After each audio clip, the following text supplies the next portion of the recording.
Okay. And there we go. Oh, and we got a... I could have sworn there was a... Or no, there must... Obviously, there wasn't a save point over here, otherwise I would have used it. Oh, wow. So, okay. We're getting a bit up there on... Because, yeah, this is a bit more of a high... Bit higher resolution. Or I wonder, can I kill this guy with, like... Oh, damn, that's sweet. So, okay, I guess he's either only vulnerable to a certain type of weapon, or maybe only vulnerable from... Was that a hidden floor? That was... Okay, it's just me kind of clipping through the... I mean, I guess that's just the hitbox is a bit smaller than my sprite. That was another aspect. Actually, one thing that I guess I haven't seen too much of in this game is, yeah, a lot of, like, kind of hidden... Okay, I was kind of expecting that to move back and forth. Okay, you tricked me there. Terrian Saga KR-17. Oh well, fool me once, whatever. Shame on me. Or shame on nobody, really. It's fair level design. And, honest mistake.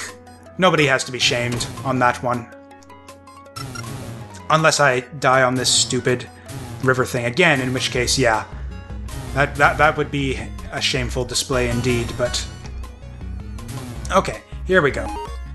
Yeah, anyways, not a lot of, like, hidden secrets or anything. Kind of, like, out-of-the-way things, but yeah, a lot of old PC games in this style. Again, not just the 2D ones, but a lot of the, you know, the FPS games back then as well would... Oh my goodness. Got like a big long floaty jump in this game, which I actually kind of like. It's like, look at that distance I can clear. Or unless they expect me to... No, yeah, we're just having to, like, use the full distance of the jump here. That's kind of cool. I can't think of another game I've played that had, like, a big floaty jump like this that wasn't, like, complete shit. I don't know why. Certain types of game physics just tend to be, like, often not, like, inherently bad, but just tend to be, like, hallmark... Just tend to be, like, warning signs of a bad video game. Like, what was it called? Oh man, I've forgotten the name of this game again after I spent so many years trying to remember it. The first game I ever LP'd, Zardion, also had kind of the big long floaty jump in that game. And yeah, that was an example of kind of a shitty game. Had some cool things in it, but yeah, on the whole, kind of a shitty game. And, whereas, yeah, like, I'm trying to think of other examples. Or I think there was another, like, big, colorful... Yeah, there was this really colorful, like, pirate-themed Sega Genesis game. I think it was called... I don't know, it had, like, this little purple... Like, I don't even know what he was, if he was some kind of animal or something. Just like this little purple dude, this little purple pirate dude who fought, I don't know, other pirates. Oh man, this is driving me nuts. I can't remember the name of... It was like Pirate Panic or something like that. I don't know, it had some stupid little name, and it was kind of a shitty game. And it also had that kind of big floaty jump as well. And it's just like, yeah, a lot of games tend to... With that style of jump, tend to be like that. Another thing, games without variable jump height. Games where you just kind of hit the jump button, and then you get like a certain kind of jump.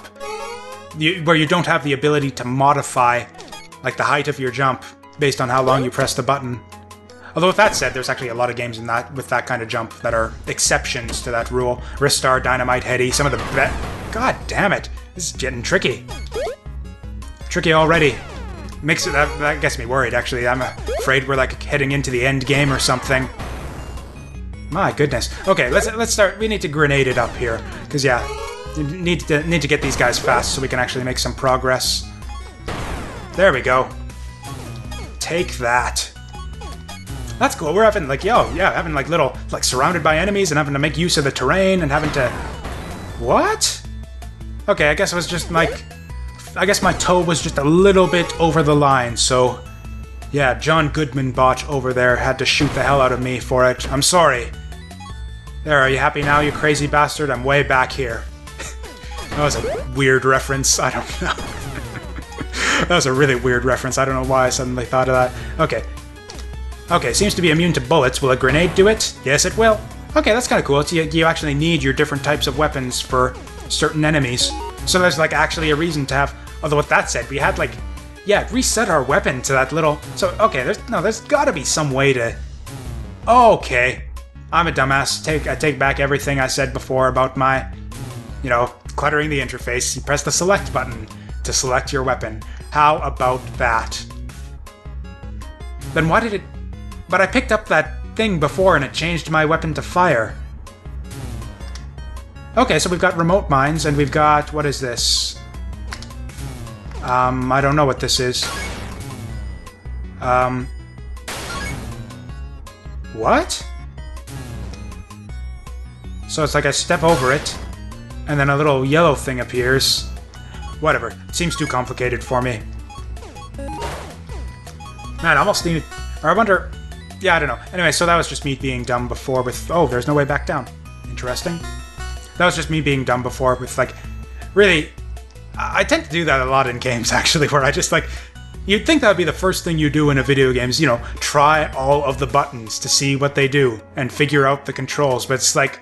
typically, I'm more... and yeah, this is, again, goes kind of back to that kind of usability thing. I think this is actually true of a lot of players, where they won't try anything until they're... anything new until they're stuck. It's like, okay, I need to jump over this thing, so we'll try and figure out what jump is. Okay, I need to kill this thing, so we need to... I'll try to figure out what the kill things button is. We got this obstacle here I need to get around, so we'll try to figure out what... like, is there a grab and throw obstacles button? It's like people tend to not... or at least a fair number of people tend to not try new things on the controller unless they need to. And I've done that before with some games as well. I've had times where I've missed out on, like, fundamental mechanics in some video games as a result of that. Like, oh, I'm trying to think of an example now. Like, Klonoa. The double jump mechanic in Klonoa. I was stuck on this, like, one really high wall for, like 10 minutes in the very first level, and I could not figure out how to do it. Or mind you, and of course, all you people who probably think now just read the fucking manual, scrub. It's like that game was a rental. I didn't have a manual with that game at the time that I played it. But yeah, I spent like 10 minutes, like really, like less than a couple minutes into the game, I got stuck on this really high wall, and it's like, oh, you can actually double jump if you're holding an enemy. And it's like, I never thought to try that. Or, oh, there was another, or there's got to be a better example. I think there was one. Oh, right, I remember. I think it was Super Ghouls and Ghost also. That game also had a double jump that took me a really long time to figure out that it had a double jump when I first played that game. Because, yeah, you can actually make it a fair bit of the way through the first level in that game without double jumping. So... and yeah, I guess that's just it again here. I went so long without needing to switch weapons, I just didn't bother trying the different buttons on my controller. Why did I come over here? Did anything productive come out of that? Did I gain... I think I might have gained a new key card. Completely forget. Oh yeah, the red key card. I must not have had that. No, I've been here before, haven't I? No, I haven't. Yeah, okay, red key card must be what we've got. Oh, right, but I forgot to switch it back. Oh, and now yeah. Okay, I don't know why they decided to make... because, yeah, we've got, like, these 4 different sub-weapons, and then we've got, like, the Nikita missile thing. That's just what I'm gonna call it. That's that little missile buddy's new nickname. We'll call him Nick for short. So, yeah, it's like you've got... yeah, it's like Nick there has his own separate button, but for some reason the other sub-weapons, it's like, you know, press select to toggle between them, and then press the sub-button, or the sub-weapon button. I don't know why that is. But yeah, speaking of sub-weapon buttons, check this out. Oh, never mind. Okay, you got to check it out once. I guess that was... damn. The hitboxes in this game seem a little bit wonky. Oh my goodness. Okay, so shots only go as far as the length of the screen. That's interesting. Again, I'm using that word again. It's one of those little visual, or the verbal tics that I need to try to cut out of my vocabulary, where I just say that, oh, that's interesting, whenever I don't have anything better to say about a particular thing I'm looking at. And so, yeah, oh, that's interesting is usually like my catch-all phrase for, oh, there's nothing interesting about that, and I don't have anything else to say about it. Okay.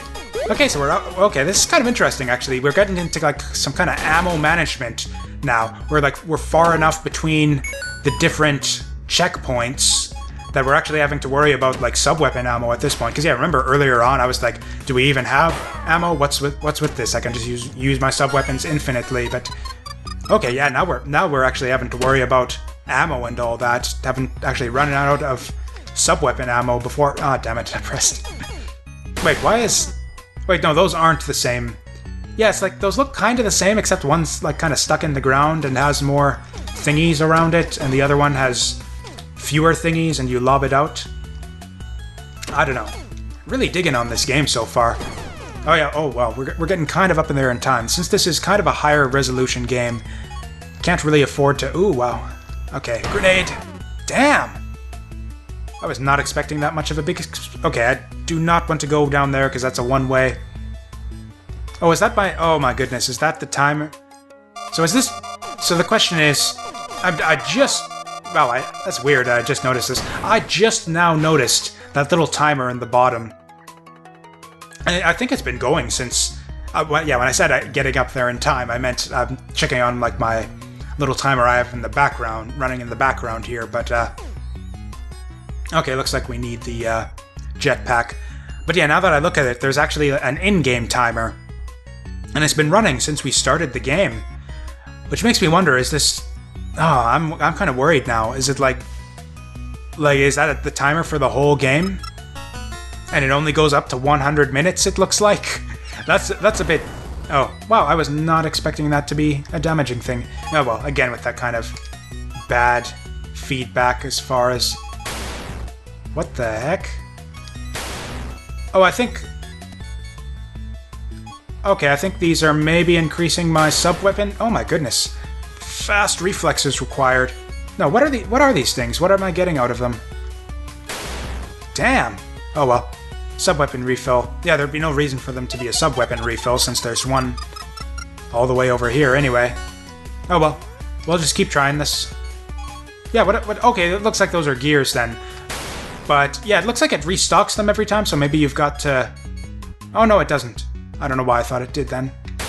God damn it. And yeah, why am I even going for the gears? I'm pretty sure I've messed up on getting 100% anyways. It's just, yeah, like I said, that mentality where it's like, oh, there's some optional little doodads I can collect for no good reason, so I might as well collect them. Also, a lot of it comes down to level design, too. Like, the little collectibles in this game, as well as, for example, the Animaniacs Genesis game. Yeah, kind of not too far out of the way. It's like you could see them right there, and it's like, you know, so it's tempting to get them, whereas like a lot of... Oh, that is nasty. What if I had fallen down on the left-hand side? What if I had completely dropped by here? And just totally missed that. I'd have to climb all the way back up and do all that shit again. Oh, that is dreadful. Oh, God. Like, to be fair, even, like, even supremely great games make that mistake, but usually, like for example, Ristar had a couple, and that's, like, in my eyes, like, the most perfect 2D platformer ever made. But, yeah, even Ristar had a section in a couple times in that game where if you'd have a big wide, like, kind of a big wide area that you can drop down. And if you just dropped down on the wrong side of it, then you'd die. Or, no, you wouldn't die, you'd take damage, which is why it's kind of forgivable there. Okay, I can't remember if I hit the thing that I need or not, so... Yeah, I honestly can't remember if I saved it or not, so I've gotta do this again. I'm sorry. In fact, we'll cut this out, I'll be back in a moment. Unless I just get it right now, in which case... Okay, I guess we can scout ahead a little bit. Or can I collect this off this? Nope. Okay. Did that actually clear anything for me? I don't think so. Oh well. I guess we got some information out of that, at least.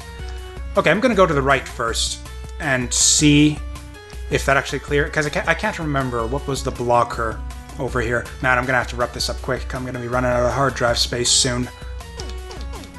But yeah, okay, yeah, this is not gonna... So, yeah, basically the idea with this series was... Yeah, this is not just gonna be like a one video type thing. How do I get up there?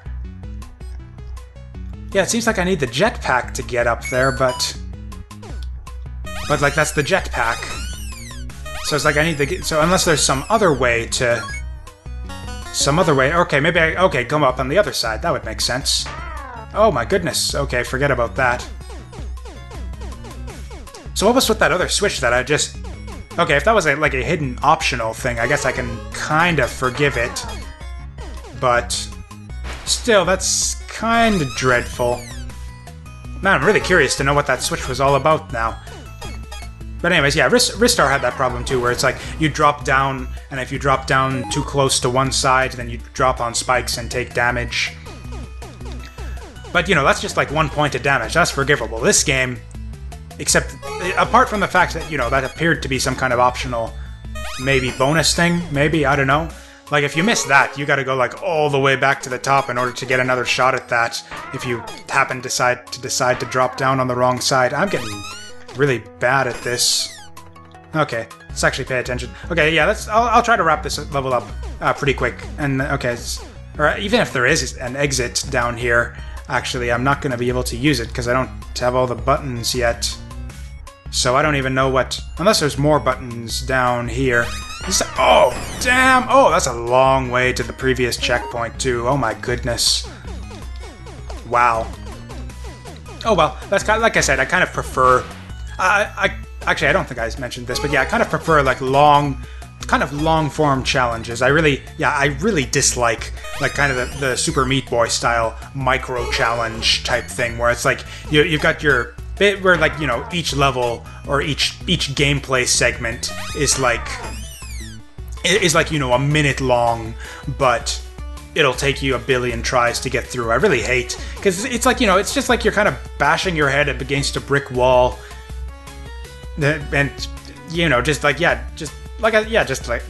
exactly what I just said, bashing your head up against a brick wall over and over again until you eventually break on through to the next brick wall, and it's like, that's not my idea of fun. I prefer more long-form challenges, where it's like, because the thing with those kinds of games is that failure is, like, non-existent. There's like, every life is completely disposable. Nothing is at stake. Your performance doesn't matter. You just, again, if I just keep ramming my head into this brick wall, I'm gonna break through to the other side eventually. So it's like, who even cares? Whereas